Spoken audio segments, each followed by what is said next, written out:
towns, traders, and craftsmen.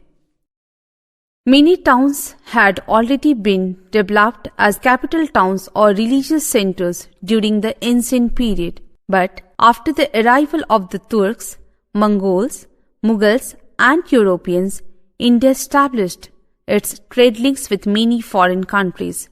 This gave way to the development of many new towns as trading centers.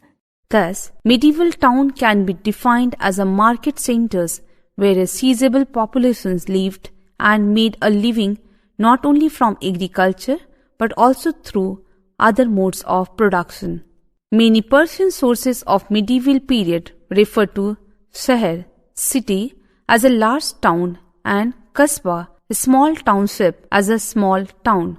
Kasbah were largely as extension of the villages. Normally, a large village with the market center possessed all potential to turn into Kasbah. In South India also, the sources give reference to terms like Pattinam, Emporia, and Valapuram coastal towns. In between the two were the Nagarams, which could loosely be equated with the Kasbahs of North India and the Deccan. Nagarams were able to link surrounding villages where the merchants negotiated the local produce and also brought commodities in wholesale not produced locally and then distributed them in a retail at local level. We have much literary evidences of the 13th century, including travelers' accounts that indicate the growth of urban centers. Some major towns mentioned in the contemporary sources are Delhi, the capital, Multan, Lahore,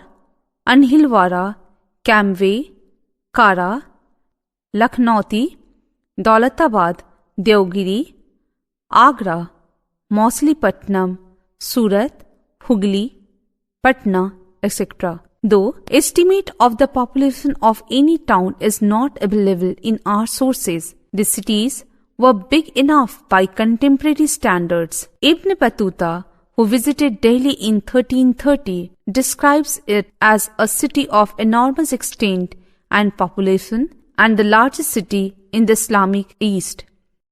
Categorization of towns.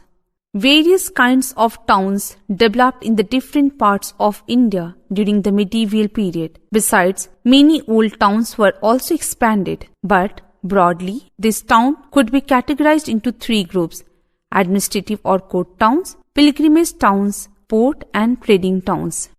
Pilgrimage and temple towns. Some of the towns developed as pilgrimage centers. There was an increase in temple building activities during the medieval period, especially in South India. One of the significant features of these temples was the gradual growth of towns around them. The temples had a central place in the dominantly agrarian economy. Rising in the Pallava period, the temples gradually consolidated their position under the Cholas with the help of royal patronage. A sea of pilgrims flocked to these temples during the festivals which took place quite often. This necessitated the employment of a large number of priests, innkeepers, food sellers, etc., thus leading to the growth of full-fledged temple towns like Madurai. The dargah or the shrines of various popular Sufi saints such as Khwaja Muhyiddin Chishti at Ajmer also attracted a large number of pilgrims that led to the growth of this place as a pilgrimage town. Port and trading towns. During the Delhi Sultanate, the urban crafts productions received a twofold impetus.